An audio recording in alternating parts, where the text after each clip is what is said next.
I didn't take the job for the money. That's what still bothers me the most.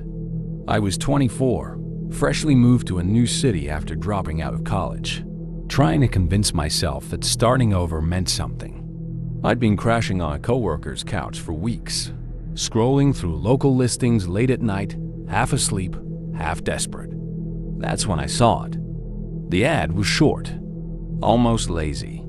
Night caretaker needed, private property. No experience required. Good pay, must stay overnight. No company name, no address, just a number. I remember hovering over the call button, feeling that strange pressure in my chest, the kind you get right before doing something you know you'll regret later. I told myself I was being dramatic and dialed. A man answered immediately, like he'd been waiting. He didn't introduce himself, just asked how soon I could start. The place, he said, was a heritage property outside the city. Old, isolated, but structurally sound. My job was simple. Stay overnight for 7 days. Make sure no one entered the house. Don't let anything leave it. I laughed at that last part, assuming it was a joke. He didn't laugh back. There was a pause on the line. Then he said something I still hear clearly in my head. If you hear movement at night, don't investigate. If you hear voices that sound familiar, don't respond. And whatever you do, don't open the basement door after midnight. I should have hung up. Instead, I asked how much it paid. He told me the number, and my stomach flipped. It was more than I made in a month. When I arrived the next afternoon, the house was already making me uneasy before I even stepped inside. It sat alone at the end of a long dirt road, surrounded by dead trees and tall weeds, like the land itself had given up on it. No neighbors, no cell service, no wind, no birds, just silence. The man met me at the door, mid-40s, pale, tired eyes. He handed me a single key and a folded piece of paper. "These are the rules," he said. Then, right before leaving, he stopped, turned back, and added quietly, "If the house starts pretending to be empty, it means it's not." The door shut behind him, and I was alone. I stood there for a full minute after he left, staring at the closed door, waiting for the sound of his car fading down the dirt road. It never came. That was the first thing that felt wrong. Eventually, I forced myself to move. The inside of the house was colder than it should have been, even for an old place. Not dusty, not abandoned, just paused, like no one had lived here recently, but something had been using it. The furniture was minimal, old wooden chairs, a couch that smelled faintly of mildew, no personal photos, no decorations, no signs of life, except the sound, a low hum. I couldn't tell where it was coming from, not electrical, not mechanical. It was deeper than that, almost like vibration, barely audible, but constant. You don't notice it at first. You feel it. I unfolded the paper he'd given me. There were only 4 rules. Do not sleep before 1:11 a.m. If the lights flicker, sit down immediately. Ignore knocking unless it comes 3 times in a row. Do not open the basement door after midnight. No explanation. No signature. I checked my phone. No service. The time read 5:42 p.m. Plenty of daylight left. I did a walkthrough of the house, mostly to calm myself down. 2 bedrooms, a small kitchen, bathroom, living room. Everything normal until I reached the basement door. It was at the end of a narrow hallway. Solid wood, old lock. The handle was wrapped tightly with black tape, layered over itself again and again, like someone had tried to make sure it couldn't be turned accidentally. I didn't touch it. I went back to the living room and sat on the couch, trying to distract myself with a book I'd brought. That's when I noticed something that made my skin prickle. There were no mirrors. Not in the bathroom. Not in the bedrooms. Nowhere. The sun started to set faster than I expected. By 7 p.m., the house was already dim, shadows stretching too long across the walls. When I turned on the lights, the hum got louder. That's when the first flicker happened. Just once, the lights blinked out and back on. I remembered rule number 2 and sat down immediately, heart pounding, feeling stupid for being scared of a piece of paper. The lights stabilized. Then I heard footsteps upstairs. Above me. There was no upstairs. The footsteps were slow, heavy, deliberate, like someone pacing, testing the floorboards. I held my breath. The footsteps stopped directly above the living room, and then something dragged across the ceiling, slowly, back and forth, like it was learning the shape of the room. I checked the time. 11:58 p.m., 2 minutes before midnight. And from the hallway, I heard the sound of tape peeling. From the basement door, I didn't move. That was the only reason I survived the next few minutes. The sound from the hallway wasn't rushed. It wasn't aggressive. Whoever or whatever was peeling the tape off the basement door was doing it carefully, like they had all the time in the world. Slow rip. Pause. Another slow rip. I sat frozen on the couch, staring straight ahead, my entire body buzzing with adrenaline. The rule echoed in my head. Do not open the basement door after midnight. But it was already past midnight, which meant I wasn't the one breaking the rule. The footsteps above me started again, heavier now, moving faster. The dragging sound followed, louder, closer to the ceiling directly over my head. I could swear the ceiling dipped slightly, like something was leaning down to listen. Then came the knocking. Not on the front door, on the basement door. Once, I flinched. Twice. My hands clenched into fists. A third knock came, much harder than the first 2. Rule number 3. Ignore knocking unless it comes 3 times in a row. My throat went dry. Before I could even process what that meant, the knocking stopped, replaced by a sound that made my stomach turn. Someone whispering. Not loud enough to understand, just breathy, wet murmurs seeping through the walls. It sounded close, like it was right behind my ear, but when I turned my head, there was nothing there. Then the whisper changed. It said my name. Not once. Over and over. Each time in a different voice. A woman. An older man. A child. And finally, my own voice, repeating it back to me perfectly. I squeezed my eyes shut, pressing my palms against my ears. When I opened them again, the lights flickered. I dropped to the floor instantly, sitting where I was, just like the rule said. My breathing was out of control now, chest heaving, tears burning my eyes. The hum was deafening, and then I noticed something worse. The basement door was open, just a crack. Darkness spilled out of it like smoke, thick and unnatural, swallowing the hallway light.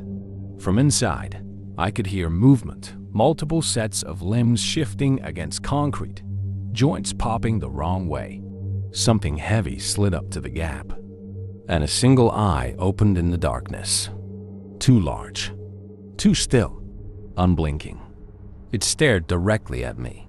Then it smiled, and I realized with a sick certainty that the rules weren't meant to protect me. They were meant to teach the house how I behave. I don't remember standing up. One moment I was on the floor, staring at that eye in the basement darkness. And the next, I was in the hallway, closer to the door than I should have been.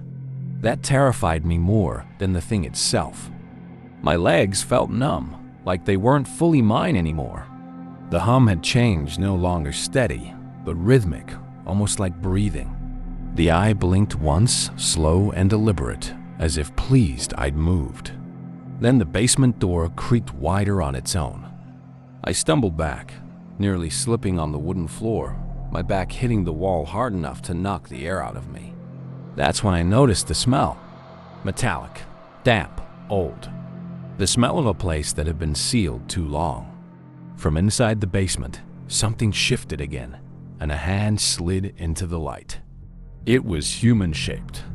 5 fingers, pale, but the joints bent the wrong way. The fingers stretched, pressing against the floor, testing it like a spider touching water before committing. Another hand appeared beside it, then another. Too many. The whispering started again, louder now, clearer. This time, it wasn't saying my name. It was repeating things I'd told people in confidence. Arguments, regrets, thoughts I'd never said out loud. Things no one else should have known. I screamed for the first time. The sound didn't echo. It felt like the house swallowed it. Suddenly, the front door slammed shut. The lights went out completely. In the darkness, I heard footsteps rushing toward me. Not from the basement, but from behind. I spun around just as the lights flickered back on. I was alone in the hallway. The basement door was closed again, fully sealed. The black tape was back, tighter than before, layered so thick it looked swollen. I slid down the wall, sobbing, trying to make sense of what just happened when I heard something new. A phone vibrating. My phone. I pulled it out with shaking hands. Still no service. But I had an incoming call. No number. No name. Just incoming. I answered. The man's voice came through, calm and steady. "You broke one rule," he said. I yelled at him, demanding answers, demanding he come back, demanding he tell me what that thing was. There was a pause. Then he said quietly, almost sympathetically, "It's not a thing. It's a process." My blood ran cold. He continued, "The house is deciding whether you're empty enough to keep." Before I could respond, the call ended. And behind me, the sound of breathing started again, right at my ear. The breathing wasn't loud. That's what made it unbearable. It was shallow, uneven, like someone trying not to be noticed. I didn't turn around. I couldn't.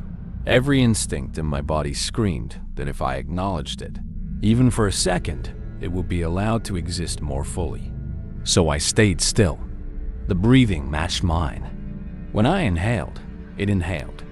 When I exhaled, it followed half a beat late. I closed my eyes and whispered, "You're not real." Something brushed against my hair. The lights flickered again, but this time I didn't sit down fast enough. My legs gave out halfway, and I collapsed onto the floor. The hum spiked into a painful frequency, drilling into my skull, making my teeth vibrate. That's when the house changed. The hallway stretched. Not visually, physically. The walls pulled apart with a deep groaning sound, like wood tearing under pressure. The distance between the living room and the front door doubled, then tripled. Doors appeared where there hadn't been doors before, all slightly ajar, all leading into rooms I didn't recognize. I crawled. Behind me, the breathing grew closer, wetter, heavier. Fingers dragged across the floorboards, nails clicking softly, patiently. I reached the living room and forced myself up, heart hammering so hard I thought I'd pass out. The couch was gone. The windows were gone. In their place stood a single mirror. Tall, oval, old. The first mirror I'd seen in the house. I froze. In the reflection, I was standing exactly where I was. But something was wrong. My reflection was smiling. Not a big smile, just enough to be noticeable. I hadn't smiled. In the mirror, my reflection lifted its hand and waved. I felt something grab my ankle. I screamed, kicking wildly, breaking eye contact with the mirror. The grip loosened just enough for me to pull free. I ran down a hallway that hadn't existed minutes earlier, slamming into a door at the end. The basement door. The tape was gone. The door was wide open. Inside, the stairs led down into darkness that felt thick, heavy, expectant. And from below, dozens of voices whispered in unison, "Come see what's missing." My phone vibrated again in my pocket. Another call. I answered without thinking. The man's voice sounded closer now, like he was standing just outside the door. "You have one chance left," he said. "At 1:11 a.m., the house checks if you're still whole." I checked the time. 1:09 a.m. "And if I'm not?" I whispered. There was a long silence. Then he said, "Then you stay." The breathing behind me stopped. The house went completely silent. And somewhere deep below the basement, something began climbing the stairs. Each step from the basement landed with a wet, deliberate thud. One. Pause. Another. The sound wasn't rushed. It wasn't angry. Whatever was coming up those stairs already knew there was nowhere for me to go. I backed away slowly, my heel hitting something solid behind me. The mirror. I could feel its cold surface pressing into my shoulders.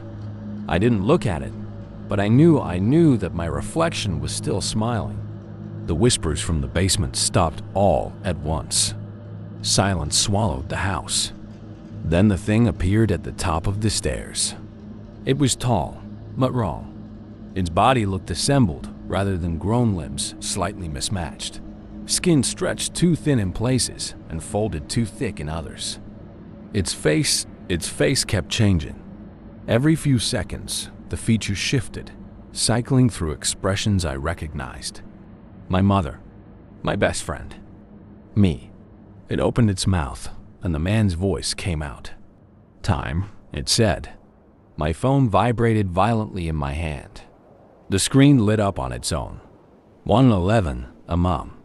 The hum returned, louder than ever, rattling the walls, shaking dust from the ceiling. The mirror behind me suddenly felt warm, almost soft, like skin. I felt myself being pulled backward. The thing took a step toward me. "No!" I cried, clawing at the floor, trying to grab onto anything real. My fingers slipped as the surface beneath me smoothed, losing texture, losing friction like the house was erasing my grip. The mirror rippled. In its surface, I could see dozens of faces pressed from the other side, eyes open, mouths screaming silently, all of them staring at me with the same exhausted, hollow expression. Previous caretakers. The thing stopped inches from my face and tilted its head. "You're still fighting," it said, sounding almost disappointed. Then the mirror pulled me in. The sensation wasn't pain, it was subtraction. Memories peeling away, emotions thinning. My name echoing once, then fading, like it didn't belong to me anymore. Just before I disappeared completely, the front door of the house burst open. Cold night air rushed in. The pull weakened. The thing shrieked, not in anger, but in panic. I hit the floor hard, gasping, my head slamming against wood. The mirror behind me shattered, exploding into fragments that screamed as they broke. Lights flooded the house. Voices shouted from outside. Real voices. The thing recoiled, folding in on itself, skin collapsing inward like it was being vacuum sealed. It slid backward toward the basement, melting into shadow, dragging its limbs unnaturally fast. The basement door slammed shut on its own. The hum stopped. The house went dead. Hands grabbed my arms, pulling me up, dragging me outside. I barely stayed conscious long enough to see flashing lights cutting through the trees. Police. Paramedics. Someone kept asking my name. I opened my mouth to answer, and nothing came out, because for a moment, I couldn't remember it. They told me later that I was found sitting in the dirt road, barefoot, covered in shallow cuts, staring back at the house like I was waiting for it to say something. I don't remember that part. What I do remember is waking up in a hospital bed with bright lights and unfamiliar faces leaning over me, asking questions I couldn't answer properly. "What's your name? Do you know where you are? How long were you inside the house?" I tried to respond, but the words felt distant, like they belonged to someone else and I was borrowing them. My name eventually came back, but it didn't feel anchored. Even now, years later, It still feels slightly wrong when I hear it. The police questioned me for hours over the next few days. They said neighbors had reported strange lights coming from the property lights that hadn't been on in years. When officers arrived, they found the front door wide open and every mirror in the house shattered. No owner, no caretaker records, no listing for the job. The house itself had been scheduled for demolition for over a decade. No one had legally lived there in years. When I told them about the man, the voice on the phone, the rules, the calls, they exchanged looks they thought I didn't notice. One of the officers eventually admitted something. People had gone missing around that property before. Not often, not close together, but always quietly. Always adults. Always alone. Always people who were in between things in life. Drifters, students, newcomers, caretakers. The house was demolished a month later. I didn't go watch. I couldn't, but I asked one of the officers I'd stayed in touch with if anything strange happened during the demolition. He hesitated, then said the crew refused to work past sunset. Said tools went missing. Said they heard movement underground. Said one worker swore he heard his own voice calling him from beneath the foundation. They poured concrete over the basement before tearing the rest down, just in case.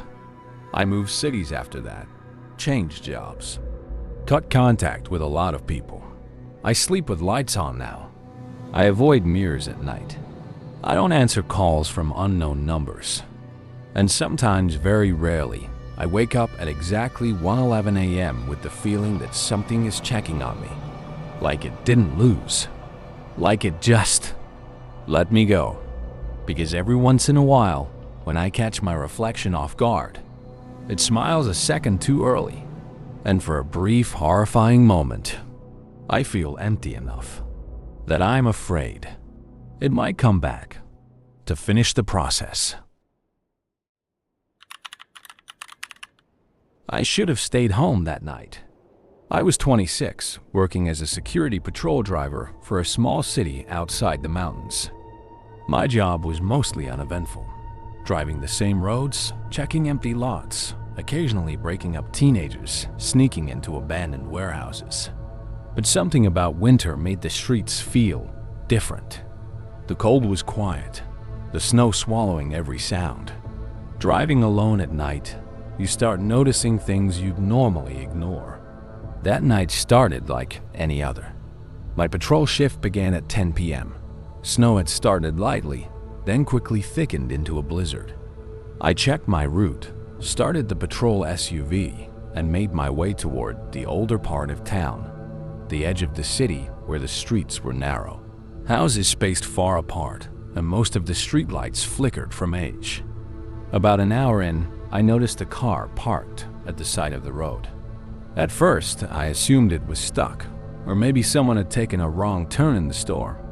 Its red color was dull, covered in snow, and there was no one inside. The windshield was frosted over, the engine off. I slowed, curious, then tried the horn. No response. Then I saw it. A shadow, moving inside the house directly behind the car. A man or something like a man was pacing the hallway, barely visible through the frosted window. His movements were jerky, unnatural. I called out, even though I knew no one could hear me over the wind. The shadow froze, then vanished. A sudden chill ran down my spine. Normally, I would have shrugged it off. Not tonight. Something about the way he moved, the way the shadows clung to him, felt wrong. I radioed dispatch, told them about the car. They laughed it off. Probably someone stuck or lost. Move along. I wanted to leave, wanted to pretend I hadn't seen anything, but I couldn't. I had a feeling that if I didn't check, I might regret it. I walked closer to the car. The snow was waist deep, cold biting at my legs. As I approached, the SUV's here inside felt suddenly distant, like it wasn't warming me at all. The red car door swung open slowly. No one inside. And then I heard a scream.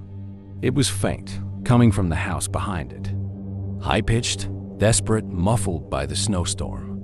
I froze. My heartbeat slammed against my ribs. Something told me this was no ordinary night. I didn't think. I just ran.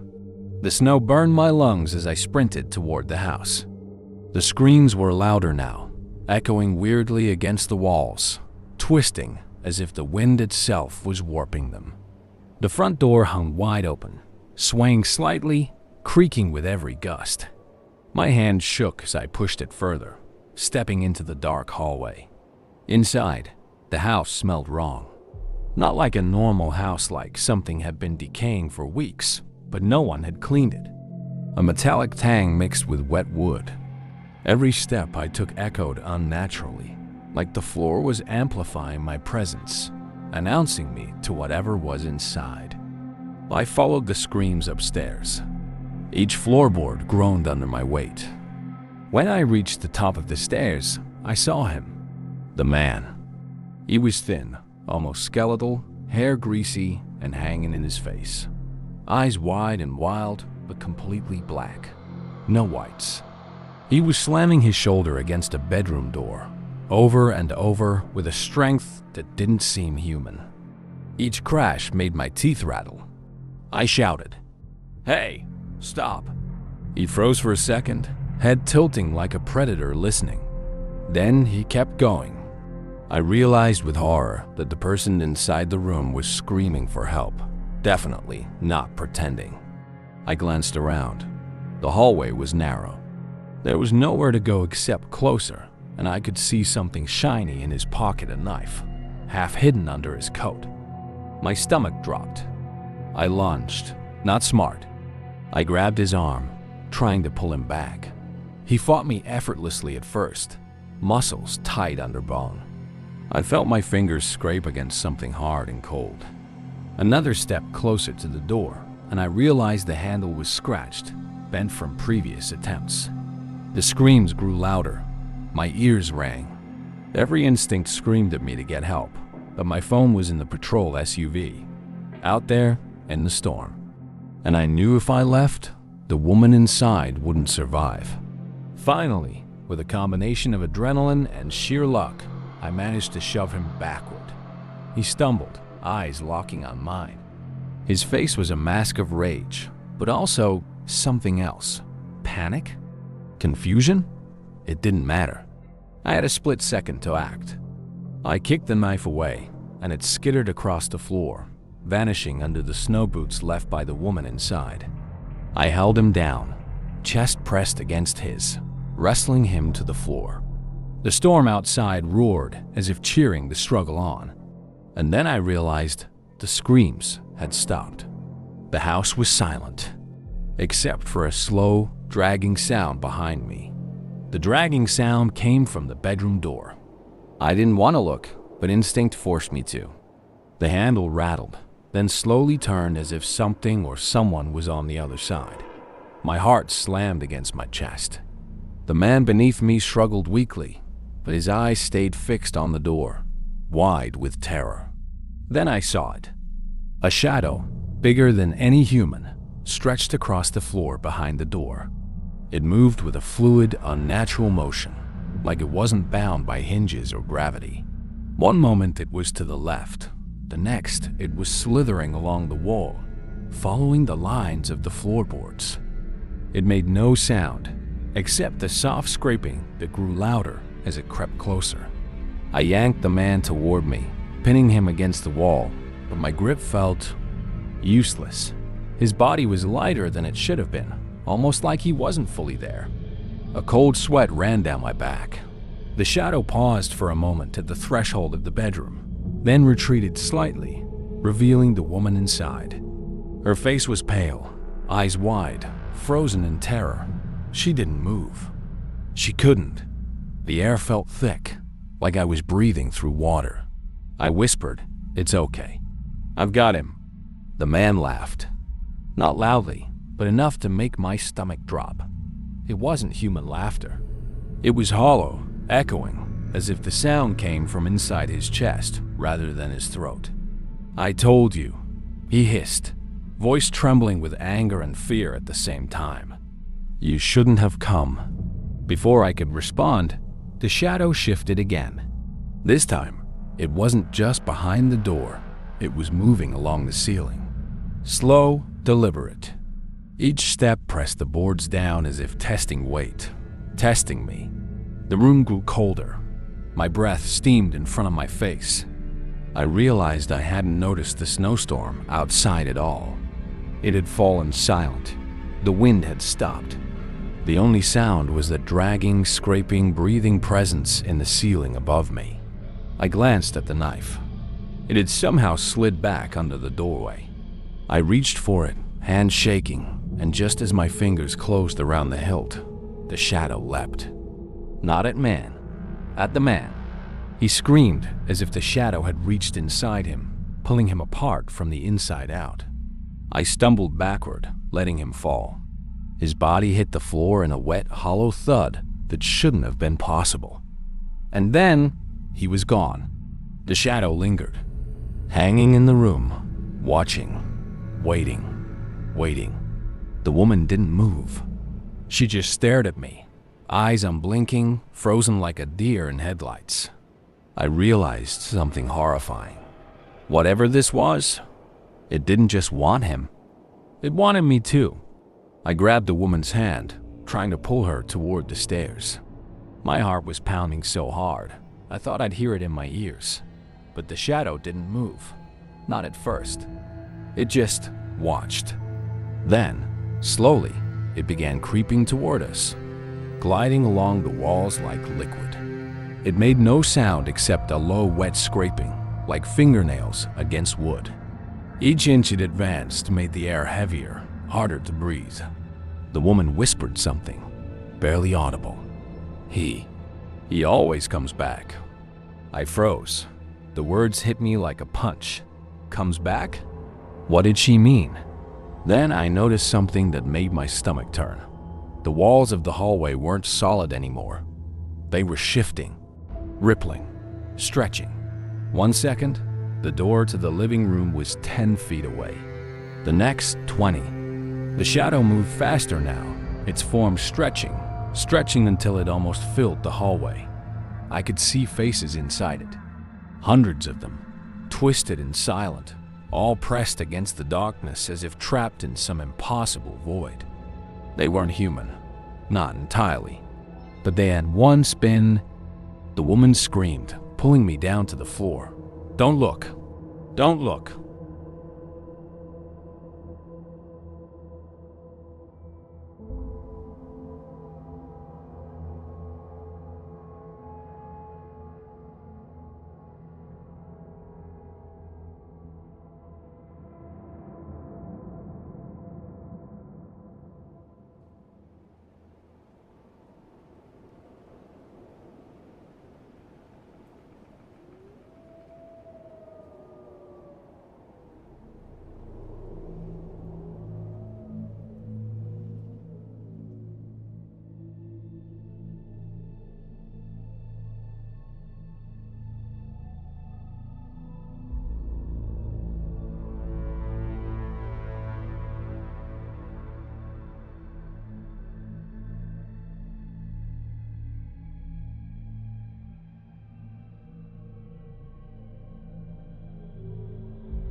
Then, in the distance, I saw lights. Not the streetlights of town, something else. Warm, golden, glowing faintly through the blizzard. I ran toward them, thinking salvation, thinking normalcy. We reached the lights, a cabin, small, wood-smoked, inviting. The kind of place you'd expect in a winter postcard. The door creaked open. Warmth poured out. The smell of firewood and cinnamon? I could almost taste it. Relief slammed into me. Finally, safe. I stepped inside and froze. The cabin was empty. No furniture, no light source. Just four walls and a single mirror in the center. The mirror rippled, and in it I saw us, running. Snowstorm behind us. Shadow behind that. And one more thing. Something I hadn't seen yet. A figure standing among the snow-covered trees, watching, waiting, and it was smiling. The mirror pulsed like it was breathing. My reflection stepped forward, slightly delayed, slightly wrong. Its head tilted a moment before mine did. Its smile widened, sharper than any human grin. The woman grabbed my hand, eyes wide. "It's not just a shadow," she whispered. "It takes pieces of you." I realized what she meant instantly.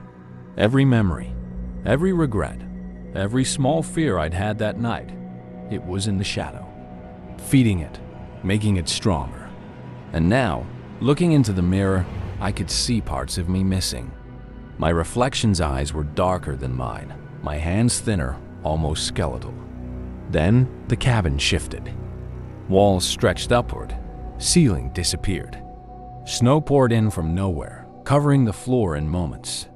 I stumbled, dragging the woman behind me. The shadow emerged, faster than anything should move. It flowed across the snow outside the window, climbing the walls, through the ceiling, until it seemed like the whole world was sliding into blackness. I reached for the mirror, desperate. If we could break it. But as I touched it, the reflection grinned wider. Then it spoke, not the shadow, my reflection. My own voice, warped. "You shouldn't have come." The snowstorm screamed around us. Wind tore at our clothes, our hair, our skin. The shadow rose through the air like smoke with weight, a living, breathing void. Its voices were hundreds, thousands, all at once, whispering every secret, every thought, every fear I'd ever tried to hide. I looked at the woman. She was no longer solid. Her edges shimmered, flickered, like she was part of the snowstorm now. She screamed, reaching for me. I grabbed her, pulled, tried to run. But the cabin had no exit anymore. Every door, every window, every wall rippled and reformed, stretching space until the house became infinite. A labyrinth with no floor and no ceiling, only black, only snow, only the whispering shadow. The reflection smiled again. It reached toward me. I realized something worse. This wasn't about escape. This wasn't about survival. It was about selection. It chose who would leave whole and who would remain forever a part of the storm. A part of the shadow, another face in the mirror. The woman screamed one last time, then vanished. I was alone. I ran, or at least I thought I ran. The snow beneath me shifted, sometimes solid, sometimes soft like water. The shadow followed, relentless, whispering every fear I'd ever had, every regret, every moment I'd hesitated in life. The mirror hung in the middle of nowhere, rippling like a pond. I couldn't stop looking at it, and in it, I saw myself. But wrong, hollowed out.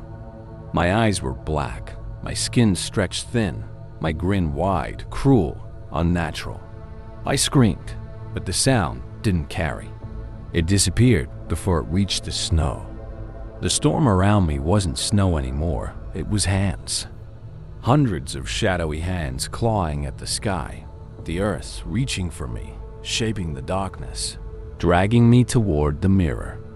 And then I felt it, a cold, impossible weight pressing into my chest, rooting me to the ground. The reflection reached out from the glass and touched me. Pain, fear, all my memories twisting into sharp knives, stabbing me from the inside. I fell to my knees. The wind screamed in my ears. "You are empty enough. You are ready." I tried to resist, but I realized the truth. It didn't want to kill me. It wanted me. Remade. Shattered. My body became lighter. My thoughts slowed. My memories scattered. My name? Even that began to slip. The storm roared. The shadow engulfed me. And then, everything went silent. I woke up on the side of the road hours later. Snowfall had stopped. Streetlights flickered weakly. My patrol SUV was gone. The woman? The shadow? The cabin? All gone. I checked my pockets. Nothing. Not even my phone. When I finally made it back to my apartment, I looked in the mirror. I was me, or I thought I was. But my reflection smiled first. And in the corner, almost imperceptible black eyes blinked at me. Just for a moment. I've never gone back to night shifts. I never go near abandoned houses. And sometimes, very rarely, at 1:11 a.m., I wake up drenched in sweat, feeling the storm on my skin and hear that whisper in my mind. We're still waiting. And I know it never really let me go. I should have called it a night after the first delivery. It was nearly 2 a.m. and I was working a late shift for a delivery service I'd just started. I'd done Uber and a few similar jobs before. Some nights alone in the car weren't new to me, but something about this town and this route felt different. The streets were empty, the cold biting through my jacket. Snow had started lightly around 1 a.m. and was now falling steadily, coating the roads in a slick, reflective sheen. My GPS was leading me farther out than I expected, through neighborhoods that looked abandoned, streets so narrow I had to slow to a crawl just to avoid hitting the snowbanks. My next delivery was to a small apartment complex I'd never been to before. The building looked like it had been abandoned for decades, peeling paint, flickering lights, broken mailboxes. A few faint lights in the upper windows suggested someone still lived there. I grabbed the package and tried the side door. Locked. The lobby? Locked. No access code on the order. I started back to my car, muttering under my breath. In these cases, I'd normally just leave the package nearby, but then I noticed him. A man stepped out of the shadows near the building. Tall, gray-haired winter jacket zipped up to his chin. His eyes caught mine, and he smiled. Friendly. Too friendly. "Evening," he said. "Long night?" I nodded, fumbling with the package. "Yeah, just deliveries." He didn't move, just stood there, hands in pockets, staring. I got that sinking feeling in my stomach, something about the way he didn't blink. Not once. "Everything okay?" I asked. "Sure," he said. "Just curious. Doing these late runs all the time?" I forced a laugh. "Yeah, extra pay, quiet roads. Nothing exciting." He nodded slowly, watching me as I returned to the car. I thought I was safe. I thought it was over. I couldn't have been more wrong. I got back in my car and tried to shake it off, but the feeling of being watched clung to me. The streets were empty, the snow muffling all sound. Yet I kept thinking I could hear footsteps behind me, crunching lightly in the fresh snow. The GPS led me to my next delivery, about 20 minutes away, through narrow streets lined with dark, shuttered houses. I could see no other vehicles, no people, just snow falling silently in the streetlight's dull glow. Then I saw it, headlights in my rearview mirror. Far behind at first, then gradually closer. The car wasn't moving erratically, but it wasn't passing either. It was following me. My stomach sank. I tapped my horn lightly, then turned down a side street. The car followed. Every turn I made, it matched, keeping a precise distance. My hands gripped the steering wheel tighter as a cold sweat ran down my back. I tried to convince myself it was coincidence. Maybe a driver lost in the snowstorm or someone else making deliveries. But then I remembered the man from the apartment complex, the way he'd stared, smiled. My pulse spiked. The next delivery was at a small, isolated house near the edge of town. When I arrived, I barely had time to grab the package before I noticed movement down the road. The same headlights. Slow, deliberate, always just behind me. My heart pounded in my chest. I knew this wasn't random anymore. Someone had noticed me. Someone was tracking me. I ran to my car, fumbling with the keys. The man was out of the vehicle now, walking toward me. Face pale in the streetlight, eyes wide, almost feral. He wasn't smiling. Not anymore. I locked the doors and drove off, but the car followed, flashing its headlights intermittently. I tried calling 911, hands shaking, but the connection was weak. And then I realized the streets I was driving through, the layout, the turns, they weren't the same streets I'd come through earlier. Every turn seemed unfamiliar. The houses wrong. I was still moving, but the neighborhood didn't exist. I wasn't just being followed. I was being led. I slowed the car without meaning to. Panic does strange things to your body, and my brain was screaming that something was wrong, very wrong. The GPS had frozen. No rerouting, no signal. Just a straight blue line pointing into nothing. The headlights behind me disappeared. For a split second, I felt relief. Then fear rushed in twice as hard.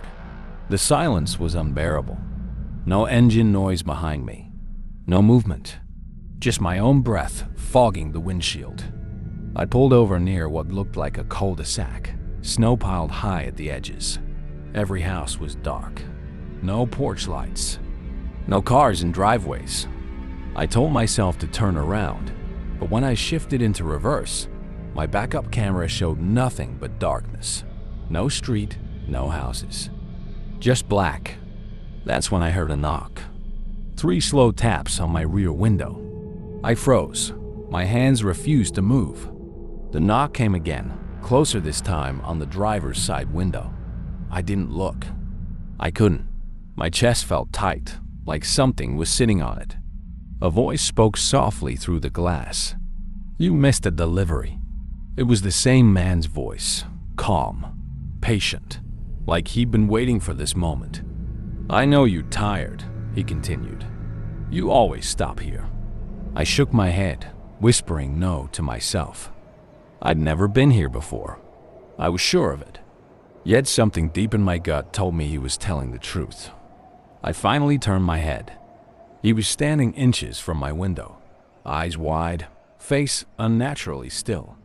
Snow clung to his jacket, but he didn't seem cold. Behind him, in the darkness between the houses, I saw movement shapes shifting, like silhouettes watching from doorways that hadn't been there before. I slammed my foot on the gas. The car lurched forward, tires spinning, barely gripping the snow. The man didn't chase me. He just stood there, watching, smiling again.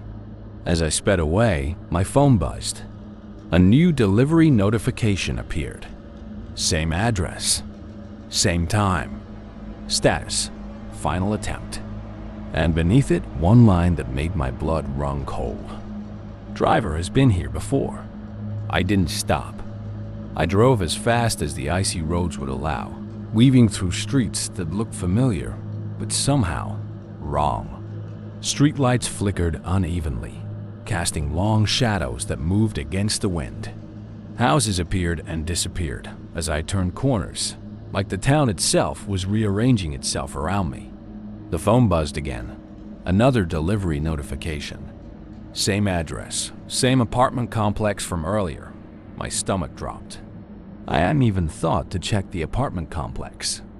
I had tried to leave it behind, but now the app was insisting I go back.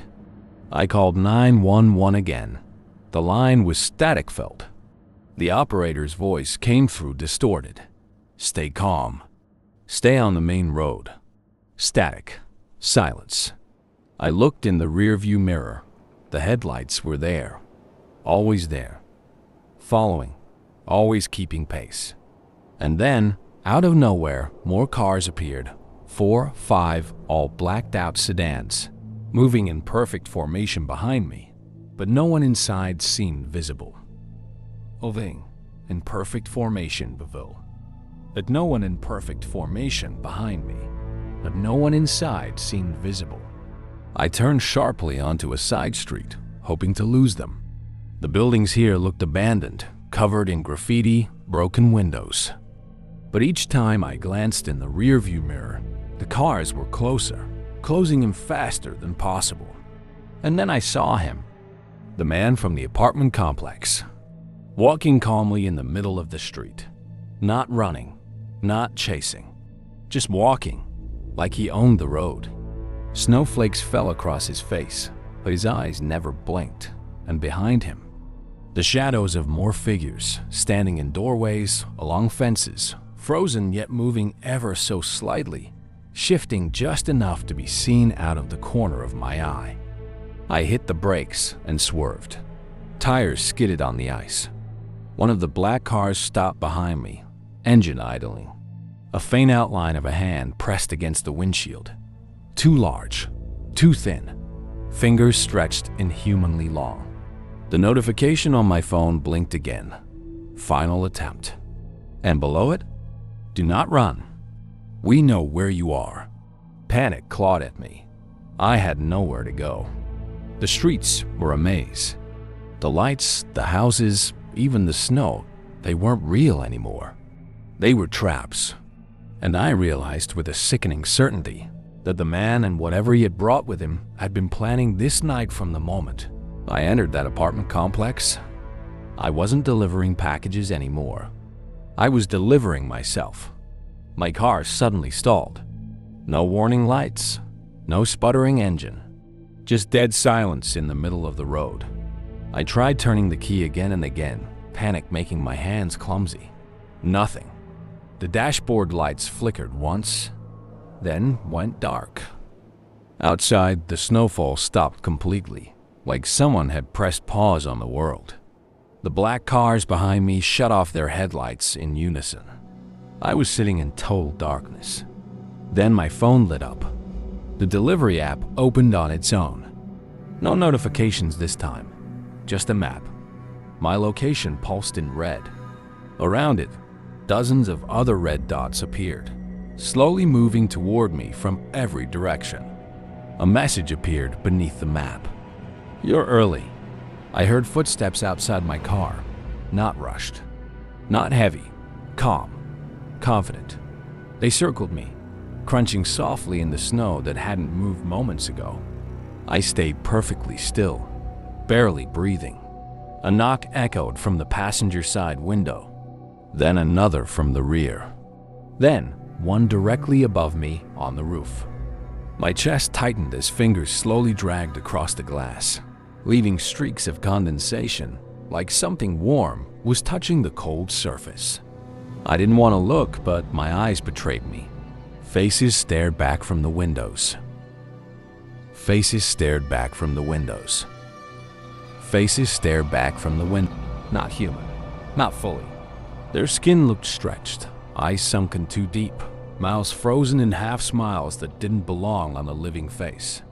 And standing in front of the hood, illuminated faintly by the streetlight, was him.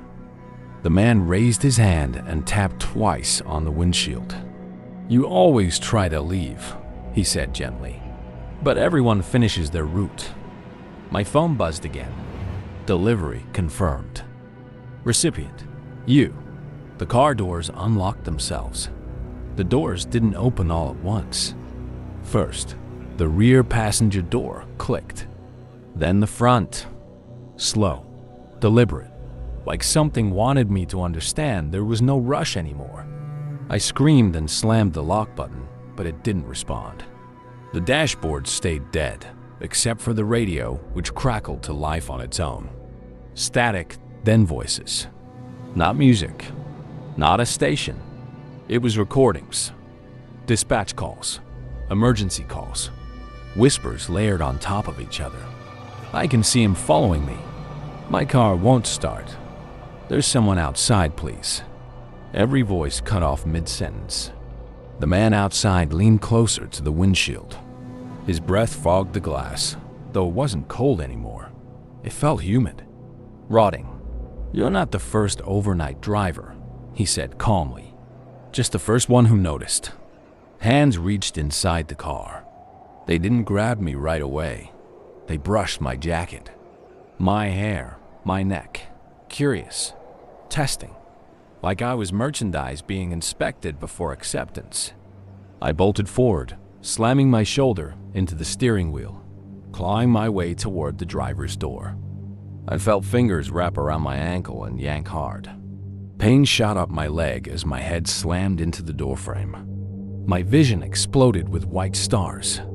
I kicked blindly, connecting with something soft that let out a wet, choking sound.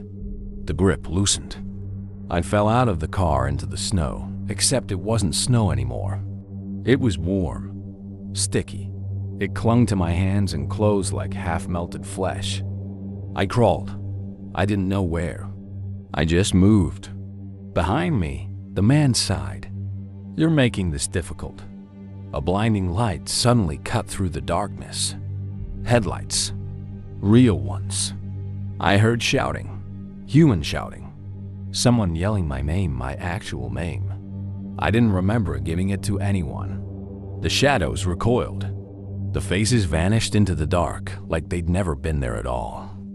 Hands grabbed me strong, human hands, and pulled me up. "Sir, can you hear me? Stay with us?" As the world snapped back into focus, I looked over my shoulder. The road was empty. My car was gone. No tracks, no people, no man. Just the delivery confirmation still glowing on my phone. Status: completed. I woke up in a hospital bed. White lights, clean sheets. The steady beep of a heart monitor reminding me I was still alive.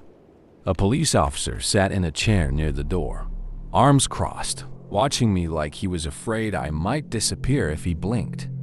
They told me I was found on the side of an unplowed road just outside town, curled up in the snow, barefoot and hypothermic. No car nearby, no crash, no footprints leading away from me, just one set leading to where I was found. Mine. I asked him about the man, the cars, the delivery. The officer exchanged a look with the nurse before answering. He said there was no record of any delivery scheduled in that area that night. No abandoned vehicles. No calls matching what I described. And according to the system, I never clocked out. They let me go home the next afternoon. I quit the job that same day, deleted the app, swore I'd never do overnight work again. For a while, things felt normal, until the notifications started. At first, it was just glitches. My phone lighting up in the middle of the night, battery draining for no reason, maps opening on their own. I told myself it was stress, trauma, my brain trying to process something that didn't make sense. Then, 3 weeks later, I got a notification I couldn't explain away. New delivery available. Time window, 2 o'clock to 4 a.m. I didn't open it. I didn't touch my phone. Another message appeared. You forgot something. My location pulsed on the screen. Not my house. The road where they found me. I powered the phone off and shoved it in a drawer. That should have been the end of it. It wasn't. Every night at exactly 2 a.m., my car alarm goes off. I've checked the cameras. No one's there. No animals. No movement. Just the alarm screaming into the empty street. And sometimes, only sometimes, I'll find frost on my windshield in the shape of handprints, pressed from the outside. Yesterday, I received an email. No sender, no subject line. Just one sentence in the body. Routes never close. I don't drive at night anymore, but I still feel like I'm being followed. Like somewhere, deep in whatever system I accidentally entered. My delivery is still active, and they're waiting for me to finish it.